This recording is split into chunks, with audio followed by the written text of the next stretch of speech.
How can a caravan of nurses traveling across the United States deliver a message of compassion for nurses and the nursing profession to a nationwide audience? Let's talk all about it here on this bonus episode of The Nurse Keith Show.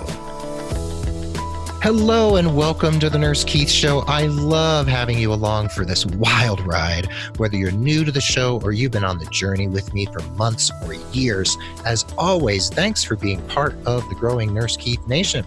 This podcast is all about you and your nursing career, and I'm here to share education, ideas, diatribes, and informative interviews with some of the most inspiring people from the worlds of healthcare, nursing, entrepreneurship, technology, medicine, and beyond. And did you know that Nurse Keith Coaching is your one-stop shop for all things related to your career? That's right. I offer individualized coaching for nurses and healthcare professionals around the world. And if you mention that you're a listener, you'll get 10% off your first coaching package. Email me today at keith@nursekeith.com. And we can schedule a complimentary consult to explore how coaching can help you have the most satisfying life and career possible. Meanwhile, if you want to see the show notes for this episode, you can follow along at nursekeith.com/compassion caravan. That is nursekeith.com/compassion caravan. This is one of those bonus episodes without an episode number. And today we're welcoming friend of the pod, Margaret Brown, the founder and organizer and possibly chief compassion officer of the Compassion Caravan. And Maggie, I want to get right into it. So tell me, what is the Compassion Caravan? Hi, Keith. I'm excited to be here with you today and tell you about the Compassion Caravan.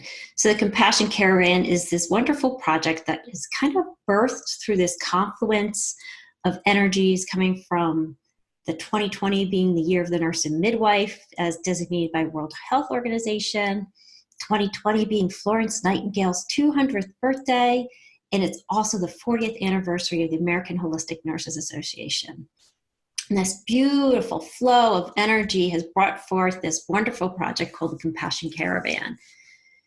It's a group of holistic nurses traveling 2,546 miles, that's without detours, or road traffic. And we're going to bring kind of a thread of beautiful connection of compassion through the USA as we travel.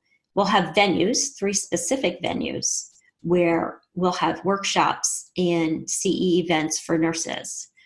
One will be a retreat, like setting up at the Omega Institute of Rhinebeck, New York. Then one will be in Philadelphia, PA, where it's a 2-day retreat. And then Austin, Texas, as we make our way to the AHN conference in Albuquerque, New Mexico. And we're also right down the street from me. That's right, yeah. And we'll have a nurse camp out in the mountains too. Wow. Mm-hmm. Oh my gosh, this is so exciting. When you first contacted me, I just thought this was such an amazing idea. And it sounds like things are really building now. The energy's starting to build. And why Compassion Caravan? What was the impetus for the name of this? It's not even an event. It's a happening. Like it's something bigger than a singular event. So why compassion? So compassion is this place of, it's a common humanity emotion event experience. Mm-hmm. And it's our strength. I think there's that misnomer of compassion fatigue.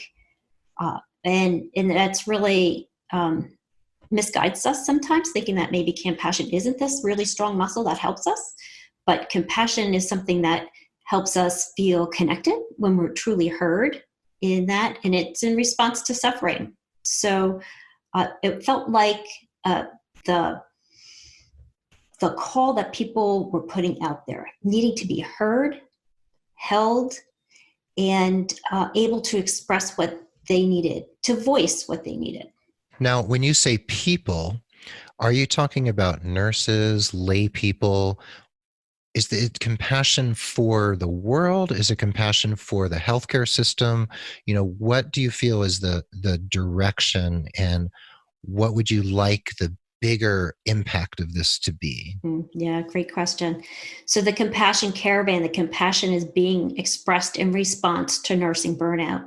So the direct focus is for nursing to provide a safe venue for nurses to be heard and dialogue and brainstorm.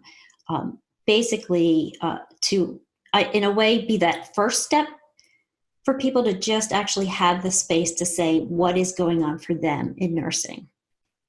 Personally. So, and then, a component of the Compassion Caravan also is we have a declaration of compassion, which is just a lovely 2-sentence declaration that invites the public in as well, so they can come and sign that. So I think that in the spirit of true compassion, we like to widen the circle, though our focus is on nursing. It flows out, I believe. The pebble in the pond, the ripple that expands. Absolutely. So even if you're expressing compassion towards nurses, that compassion billows out to other people as well. And, when people hear that term, it has many, many connotations. And do you have the declaration on hand? Could you read it to us? Sure. Okay, go for it. So the Declaration of Compassion says, I acknowledge suffering as a human experience and embrace compassion as a beautiful necessity of humanity. Today, I will practice one small act of compassion. That's beautiful. Now, people listening or someone out there listening might be thinking, well, where's Maggie coming from? Like, what is it in her life that actually led her here? And I understand that I'm looking at your website, you have a website called innerlightrecovery.com. You are a nationally board certified advanced holistic nurse.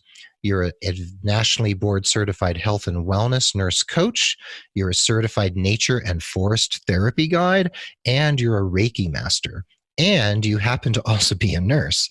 So you're coming from an incredible sounds like 3 decades of nursing experience and experience beyond nursing, because you're doing Reiki, you're doing forest therapy. So you've taken this notion of holistic nursing and you've blown it up into something much, much bigger. And I'm curious, as a nurse, as a clinician, did you start out in allopathic medicine? Were you working in hospitals or health centers? Like what was that initial nursing experience like for you when you first jumped into the profession? I think that initial experience was one that allows me to hold space for when nurses who are in the acute care setting share about how overwhelming it can be. So it was in the 80s, and I worked a lot of night shift. We had a big 40-bed medical unit, and we were pretty routinely short-staffed. So it was amazing to learn so much, but also pretty scary when you realize that you didn't have the staffing you needed to provide the care that you'd like to provide.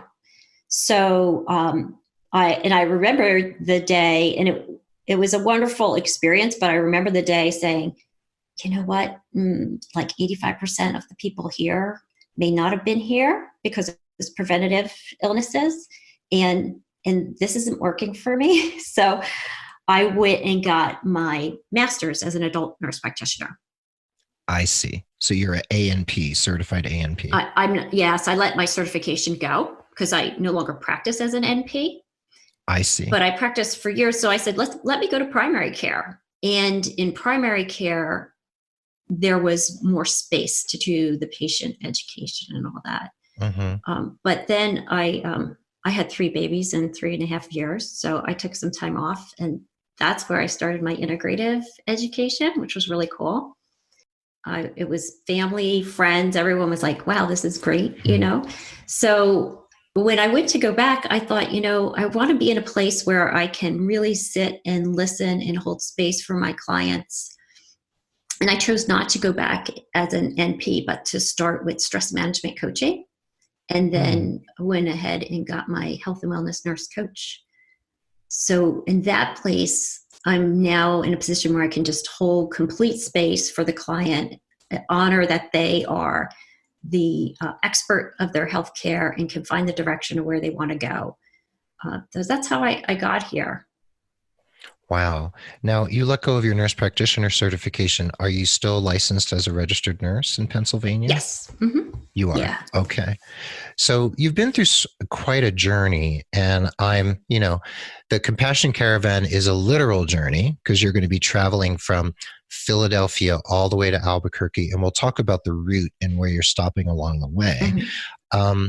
But you're also on this bigger, more ethereal journey, if you will, of the compassion, this movement of compassion. So we have a literal journey, and then we have the journey you're on and that you're taking everyone on that is much bigger than the caravan. The caravan is sort of like the physical manifestation of this vision, right? Mm-hmm. If I get that correctly? I think that's, yeah. Right. Mm-hmm. Oh, thanks. No charge. So the Compassion Caravan, how did you come up with this idea to actually travel across the country? And are people, nurses specifically, really taking great interest in actually participating in some aspect of the actual caravan? Yeah, it was a project that kind of was in the field of my awareness for several years. And I was picturing it as the Heal-mobile. That's nice. Yeah. Except that's taken and it's like a dog service. So, okay. But so much for that. Yeah. Well, no, when I was sitting with it, I really said, healing is nice, but it's more outcome focused, whereas compassion is more about holding space, acknowledging, and allowing. It's more being than doing, I guess. Mm-hmm. Exactly. Mm-hmm. Yeah. So in my, when I was up in a forest north of Ottawa in my 1 week immersion training for the beginning of my forest therapy certification. So I'm an ANFT certified guide. So that's a 6-month training.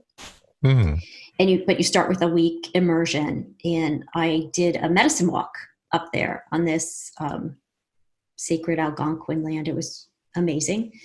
And it came into even more focus. Like, this is something that needs to happen. And for me, it really resonated that it needed to be there for my fellow nurses to open this space for them.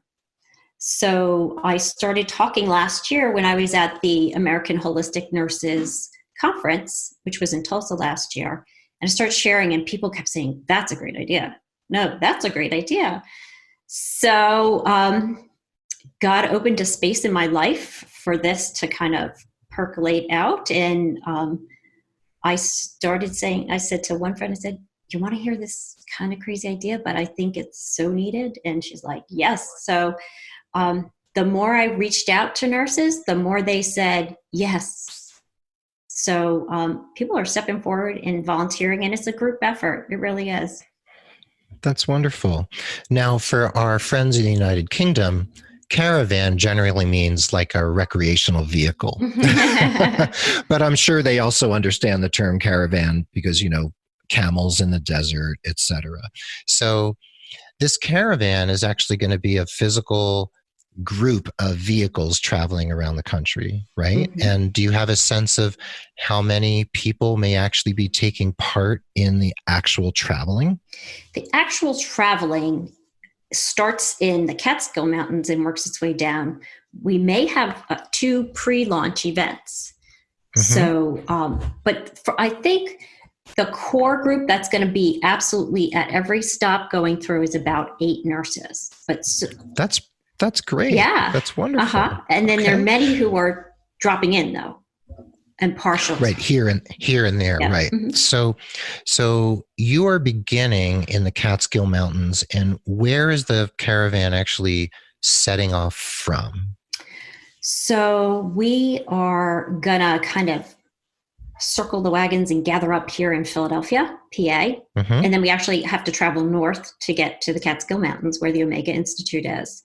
But we're all gathering up here in Philly. Then we'll head up to the Catskills and work our way south and west. And that's the Omega Institute is this kind of holistic, amazing institute that happens generally in the summer, Mm-hmm. right? Mm-hmm. And it happens for a month or 2 months every year in Rhinebeck, New York, I think. Yeah, they open in May. We're actually the weekend before we get there is their opening. And they Mm-hmm. go through to September, I think, fall. They don't have heat for the winter, so they're not there when the snow's there. Right. Yeah, it's a real, I've never been, unfortunately. I can't believe I never went, even though I lived in Massachusetts, not that far for 25 years. Mm-hmm. I'm so embarrassed. I'm so ashamed. Um, but, so they have workshops and they often have like really world-renowned people like Ram Dass, bless his heart. Yeah. He died recently, and so many other incredible teachers. And then lots of other people who are not as well known, but who have incredible gifts to share. So are you giving a workshop for nurses there? Like what will happen at Omega if there's a nurse listening who, whether he or she lives nearby Rhinebeck or not, and they think, wow, I'd really love to go there, what will actually happen at the Omega Institute? So most people are going to arrive on May 11th, which is a Monday, and get there in the evening, settle in, have a wonderful meal. We're going to have some nature and forest therapy guides available to do some nature therapy that evening. Mm-hmm. And then we start in the morning, and we're going to start Omega offers that you can do yoga or qigong or meditation in the morning, which is lovely. We'll also offer some nature and forest therapy then. Get a really good, yummy breakfast, and then head in. We're going to open with a large group gathering. We call the beginnings of each of the platforms as we go through each of the 3 events. Gathering of kindred spirits is how we open, and in Omega we'll do a large group gathering, and then we're going to have presenters talk about some topics at each venue. So in Omega, Lucia Thornton is going to speak on self-compassion, and Margaret Erickson is going to do an artistic expression activity. So it's going to be experiential. And Dr. Helen Erickson is going to come and talk, and she'll talk about what we call the backdraft effect. With when you start treating yourself with love and compassion, sometimes emotions get stirred and stuff might come up. Mm-hmm. And then Linda Bark's coming, and she's going to talk a little bit about moral injury. Wow. Linda Bark was my mentor. She's the person I studied with at Wisdom of the Whole to get ready for the certification exam to become a board certified nurse coach. I was in one of those first cohorts, and I worked with Linda to kind of get up to speed and take the exam. And Margaret Erickson is the director of the American Holistic Nurse Credentialing Corporation, right? Yep. Mm-hmm. Yeah. So she's been one of the people behind this whole board certification thing that's come through for holistic nurses and board certified nurse coaches, et cetera. So these are some powerful people. The other ones I'm familiar with but haven't met, but Margaret and Linda I know fairly well. So that's a pretty powerful group of people. And then from Omega, you're all going to be taking off for other environs. And when we come back from the break, I want to talk about the other stops along the way of the Compassion Caravan. And then I want to talk a little bit about the Year of the Nurse and kind of the deeper, broader meaning of the Year of the Nurse to you specifically. And then just a little bit more about how you feel about this event and the AHNA conference in Albuquerque this year, and part of your vision for where it could go from here. So it's wonderful talking about the caravan and what's going to happen along the way. And then I want to hear about, how this could be taken forward even further, because I'm sure you have ideas about how to keep this going. And, you might circumnavigate the globe, who knows? So when we come back from the break, we are going to come back and talk about all those things and more and dig deeper into the Compassion Caravan. So we'll be right back with this special bonus episode of the Nurse Keith Show. So now we're going to take a pause for the cause for just a moment. Please consider becoming a patron of the Nurse Keith Show, just like other awesome listeners who value the show so much that they want to give just a little bit each month to support the work we're doing here. When you pledge, you not only get the satisfaction of helping produce and support the Nurse Keith Show, you also get some pretty cool premiums and gifts from yours truly. Just head over to patreon.com/Nurse Keith to read all about it. That's patreon.com/Nurse Keith. And if you know someone who could benefit from career coaching with me, please consider referring them. And if they become a paying client, you'll receive credit for an hour of coaching with me, and there's no expiration date on that credit, so you can keep it in your back pocket until you need it most. And remember that you can refer as many people as you like and continue to earn those coaching credits. What an incredible deal. And please head over to nursekeith.com and sign up for my newsletter, which comes out regularly and brings you supportive messages, updates from my blog and my podcast, resources, and all sorts of other stuff. Remember, nursekeith.com, sign up for that newsletter, and you'll also get a free download from me as my gift to you. Anyway, those are my sincere asks today. So now, let's dig back into today's topic without further ado. Well, thanks for hanging out here for this bonus episode of the Nurse Keith Show. Remember the show notes, you're going to want to check them out. They're at nursekeith.com/the words Compassion Caravan. That's nursekeith.com/Compassion Caravan. There are going to be links to compassioncaravan.com, to their Facebook, LinkedIn, and Twitter, and all the information you need to know about where the caravan's going and if you would like to intersect with it along the way between Rhinebeck, New York, the Omega Institute, and the final destination for this leg of the trip anyway. We'll talk more about that in Albuquerque, New Mexico, just an hour from Santa Fe, from where I sit at this very moment. So, Maggie, it's so great to have you here. We've been talking about the Compassion Caravan. We've talked about your history, where you came from as a nurse and an adult nurse practitioner, and now you do incredible work in the world as a certified forest therapy guide and a Reiki master and a holistic nurse. You've got it going on. So we started out with talking about the Compassion Caravan being at Omega Institute in Rhinebeck, New York, and launching on the road. So what is the next stop once you leave Rhinebeck, New York? Where does the Compassion Caravan head next? Next, we're going down to Philadelphia, Pennsylvania, and we're going to have a 2-day event there. The first one is on Friday night, the 15th of May, and it's called the Circle of Compassion Celebration. So we're gathering for the evening from 6:30 to 8:30. This will be a celebration more with music involved and circle sharing and meditation. And we're also going to have silent auction with it. Wow. And where will this happen in Philly? Do you have a venue? Yeah, we do. We're actually on the campus of St. Thomas's of White Marsh.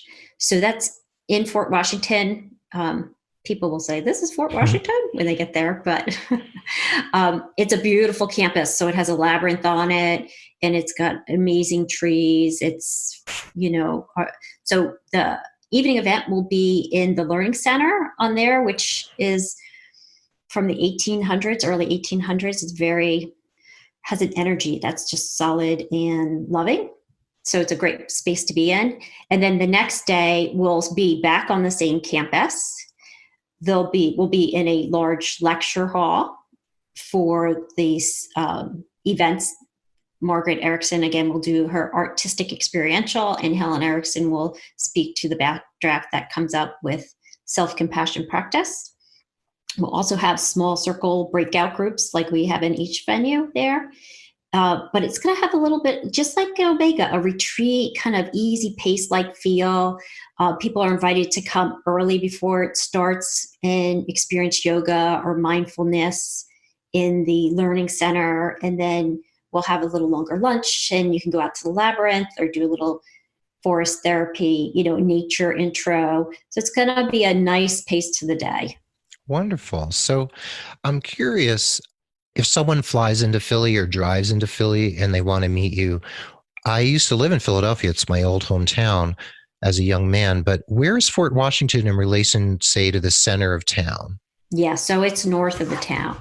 What's nice is that you can get to it pretty easy from the PA Turnpike and the Jersey Turnpike, that kind of thing. Mm-hmm. It would be north of Chestnut Hill if you're a real Philadelphia kind of person. Mm-hmm.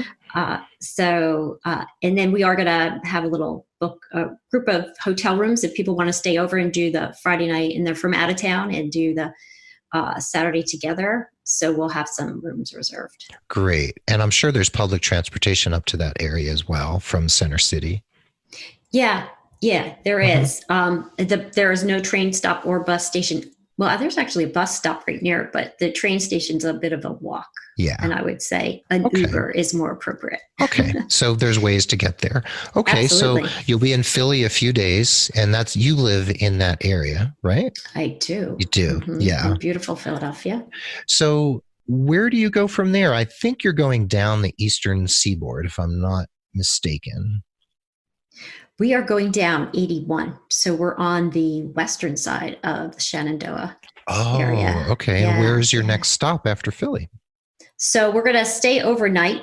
We're discussing camping in the Shenandoah versus finding more of a hotel lodging. So the travel team is discussing our options. Okay. And then we're going to stop in Nashville. Awesome. So, yeah. We're not going to have a full event in Nashville, but we're working on a meet and greet kind of thing. So give a shout out to the podcast, any Nashville nurses who want to be involved in helping organize that, be a part of the caravan, and just reach out and say, yeah, hey. We've got Vanderbilt there. We've got all sorts of organizations and facilities in the Nashville area.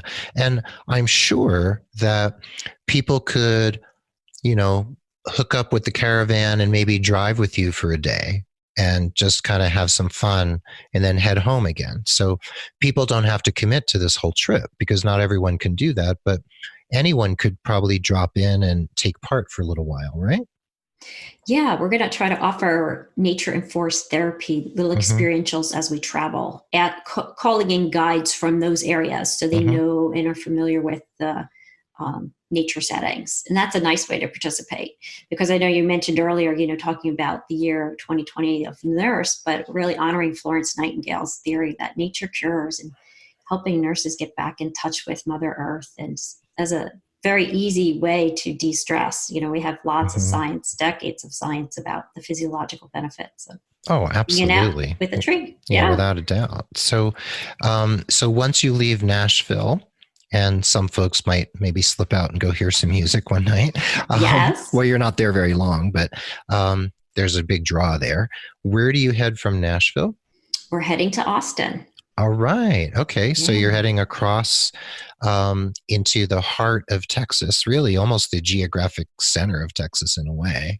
And what will happen in Austin? So in Austin, we're going to have an evening event on Tuesday, the 26th, where we'll do, again, offer that expressive arts experiential that Margaret Erickson has. It's just a really deep, wonderful, beautiful workshop. And then Helen Erickson will talk also again, sharing about what self-compassion is and backdrafts and that kind of thing, and really holding space for that. So we're going to do that on the evening or midday. The times and dates are shifting a little bit. So make sure that you check back to the website for that. Okay. And then the next day is the 9th regional conference for Texas. And that really draws from about 5 states. 9th regional conference for Texas of what? The Texas AHN-A chapters. Oh, I'm sorry. I misunderstood. So there's going to be a lot of people coming from all over Texas for that. That's exciting. And so how long will you be in Austin? So we'll be there the night of Tuesday, the day of Tuesday, the 26th and Wednesday, the 27th. Right. And then I'm assuming that Albuquerque will be your next official stop after that. It is. We are going to head on out. There is a nurse camp out overnight, an optional one if people wish. to camp out in the mountains east of Albuquerque. Mm-hmm.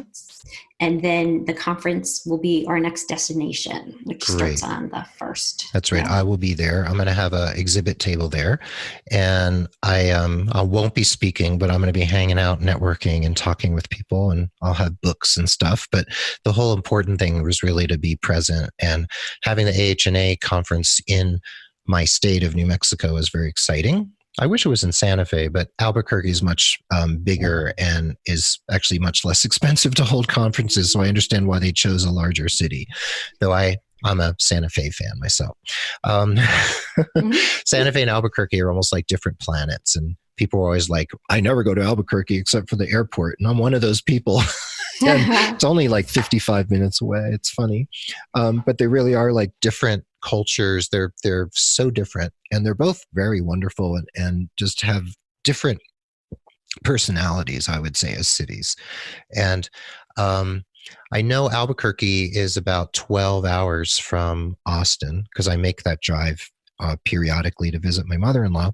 So is you going to do a straight shot from Austin to Albuquerque? We are not. In the interest of self-care, we've decided we're not driving more than 7 hours at a time. Good choice. So, yeah, definitely. So that requires between Nashville and Austin to be a stop.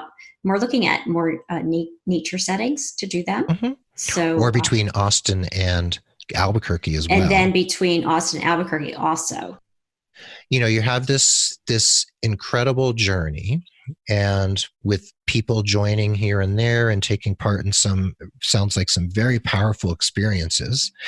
And when you get to the AHNA, this is a big conference. This is the national conference of the American Holistic Nurse Association. And my friend and former podcast partner, Elizabeth Scala, is the president-elect, I believe, at this juncture. Yep.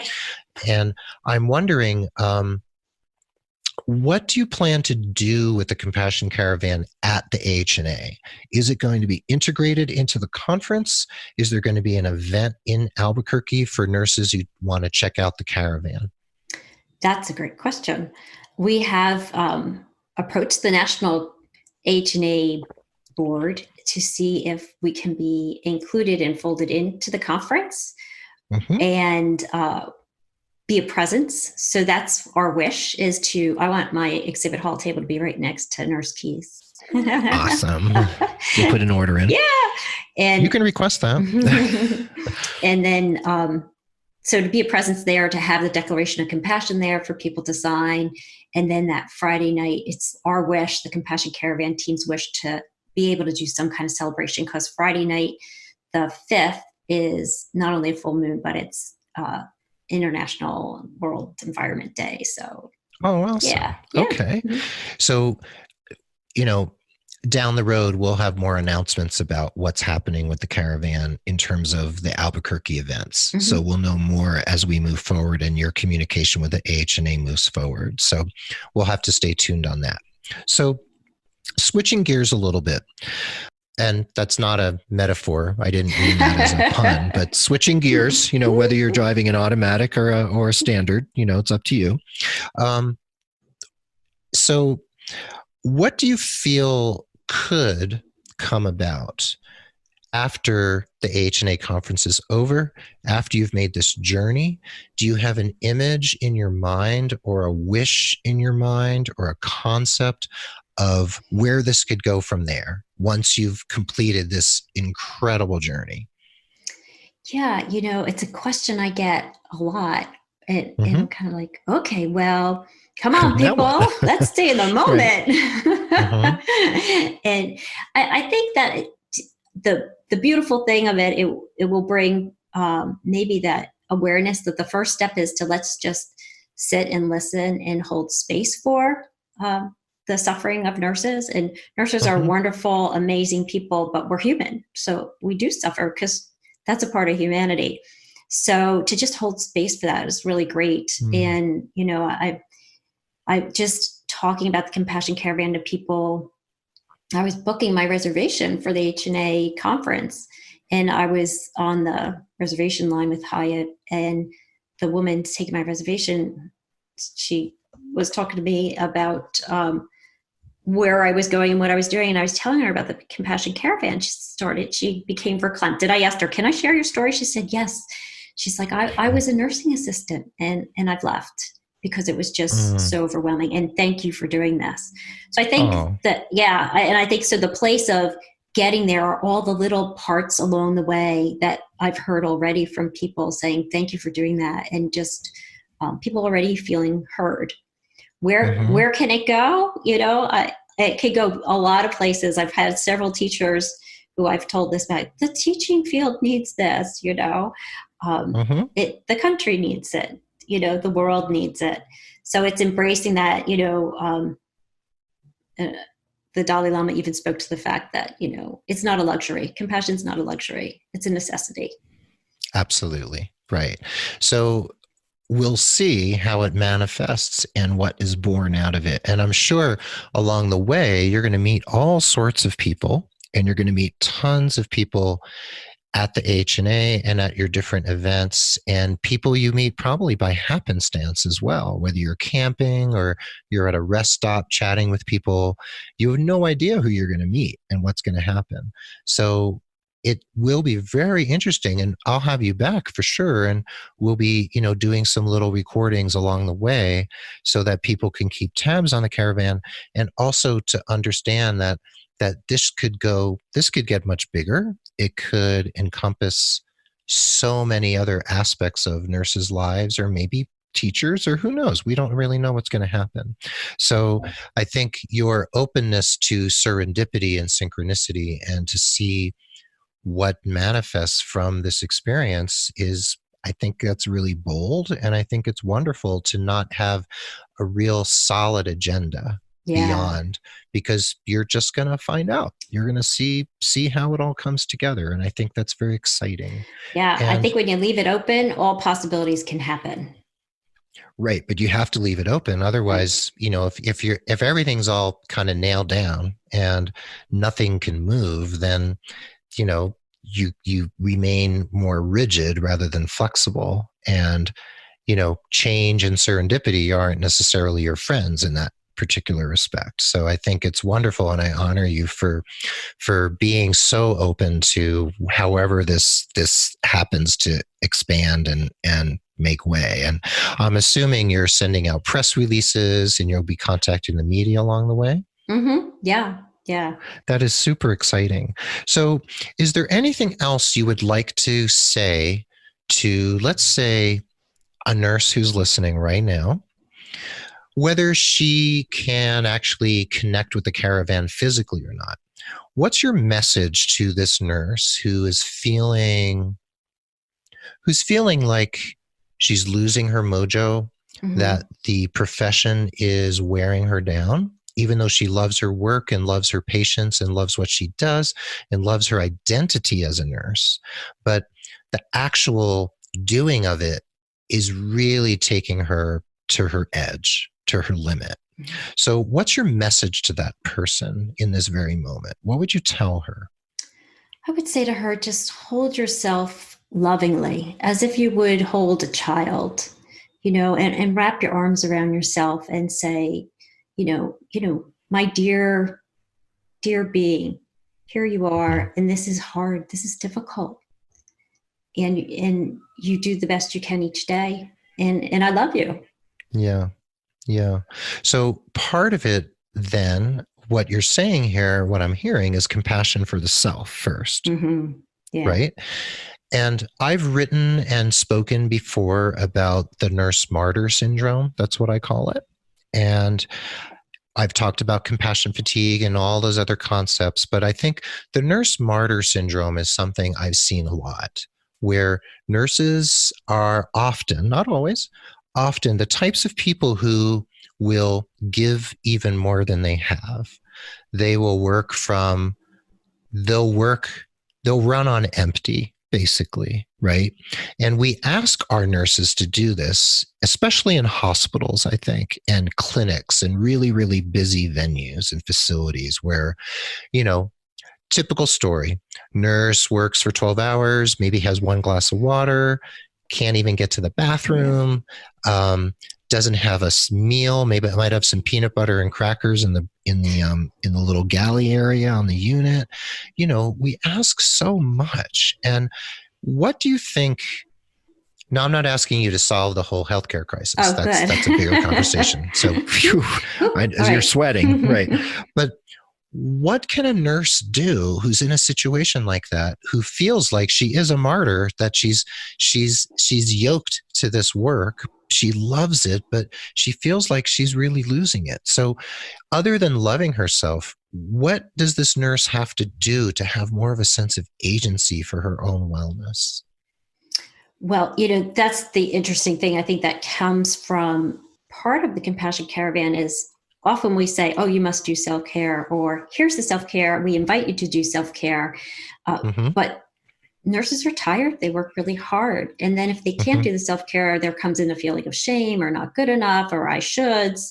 And that's counterproductive as well. Absolutely. In teaching, as you know, being a coach as well, in teaching little techniques like taking a breath between each room and grounding and centering, those are really important. But I think, and I'm going to speak just from the I statement, my personal story, it was, it's so much easier to care for other people than it is to care for myself. Isn't it? Yeah. Right. Just having the permission or the knowledge that self-care is really the first step. And that's where along the caravan, we're having Helen Erickson talk about backdraft, because it's something as nurses often we're not used to doing, turning the compassion towards oneself. And it can stir the pot a little bit. And then it can say, okay, wow, look where I am. Right. Can you explain the concept of backdraft one more time? It's when we start acknowledging the suffering that we have, because compassion is given in response to suffering. And kind of the equation for suffering is pain times resistance. So resistance could be like, for me, it would be eating chocolate or watching Schitt's Creek. And for other things, that resistance could be the way the healthcare system is, or it could be, the manager's response to you on the unit, or it could be the way nurses, your fellow nurses may not be operating the way you operate. All kinds of resistance happen in our profession and in our personal life. But so then their awarenesses kind of start to pop up. It's like, oh, I have compassion for myself. Oh, I'm starting to see things are this way. And it might stir emotions. So the backdraft means it's that phrase from like firefighters, where there's oxygen, you open the door and it goes like the oxygen gets sucked out of the room. That's what I was thinking. Yeah. Yeah. So you kind of, feel really bad sometimes doing self-compassion, and that's a normal response. It just means get yourself support around it. I see. Right. Okay. Now you mentioned watching, you said Schitt's Creek, like watching Netflix and eating chocolate. For me, that's part of my self-care. A little dark chocolate and a couple hours watching a show or movie, so I can kind of like just do my own, just get out of my head for a little while. Right. Well, isn't that great? It could be self-care too, right? It's that I see it as self-care. Right. So it depends how it is for you. It could be a self-care thing, and some resistance actually is healthy. True. That's true. There's many things to resist. Could be the government, could be the administration, could be our own proclivities towards addiction, whatever it is we're resisting. For me, just talking about self-care personally, for me, it's time with my kitty cat, George, time with Mary, my wife, and our dear friends. It's doing drawing and painting at my desk that's right behind me here.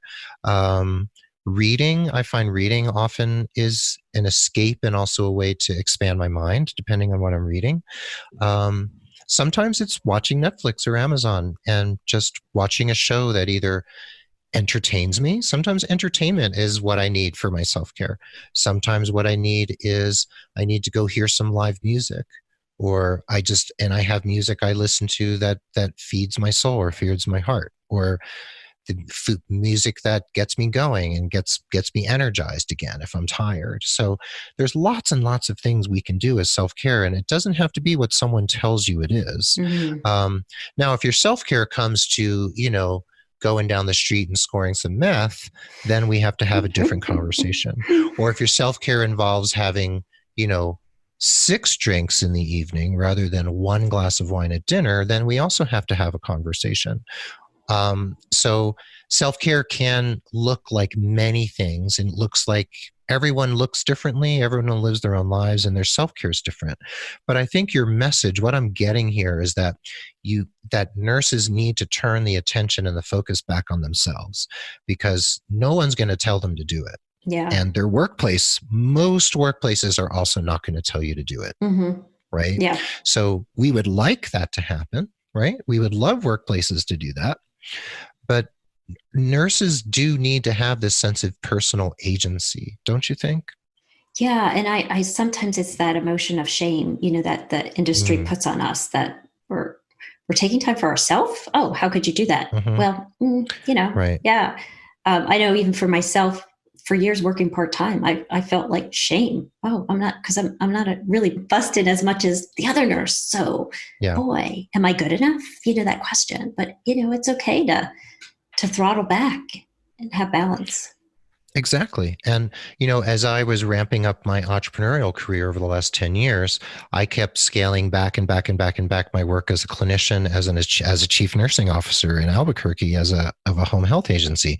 So there could be shame there. I'm not working as a clinician anymore. It's been over 3 years. And I could feel shame about that. And, there's a lot of internal shame in the healthcare professions and in nursing itself. Oh, you don't work in a hospital, you're not a real nurse. Or, oh, you're just a school nurse. We hear the things like that.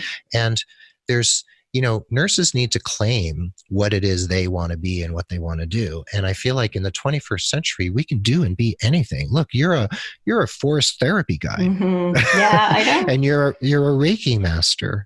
So you're a living example of how a nurse can take her life and create whatever it is she wants to create, even though maybe she slogged through some years as a clinician like you did, right? Well, yeah. And I think I'm going to put in a plug for you. This is where it's super great to have that career coaching around it. I know for me, I was down in the arena wrestling about letting my NP go. That was big, and I even taught graduate studies and taught NP students. And it was a big thing. And it had a lot of emotions, and it took a little wrestling match with my ego to help me. Oh gosh, I have no doubt. So, hats off to you for making this happen, for having this vision, for getting nurses together and planning all these multiple events. I know it is not a small task, and I really congratulate you. And I'll tune into the organizing calls and things when I can. I have a pretty full schedule, but I'm here. I'm supporting you from afar, and I'll be here when you all arrive in New Mexico at the very least.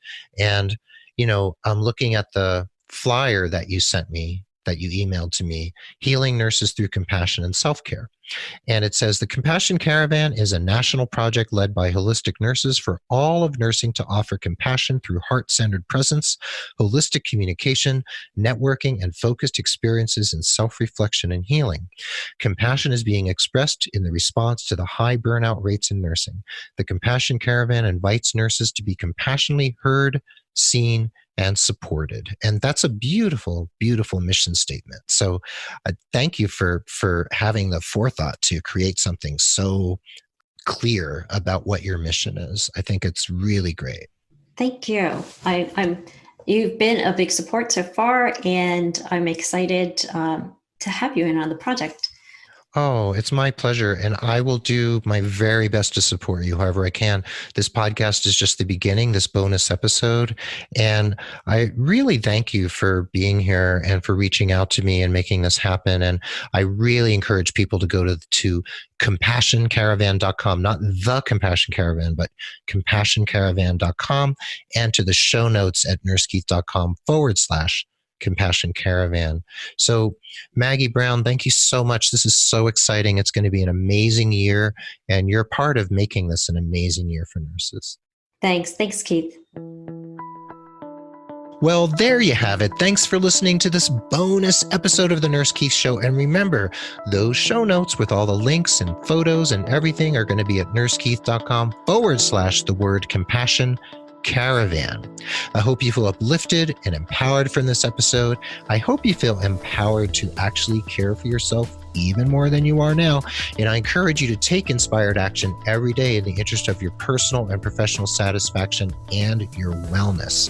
And if you need personalized holistic career coaching to elevate your career, look no further than nursekeith.com, and remember to mention the episode or the podcast itself to get 10% off your first coaching package.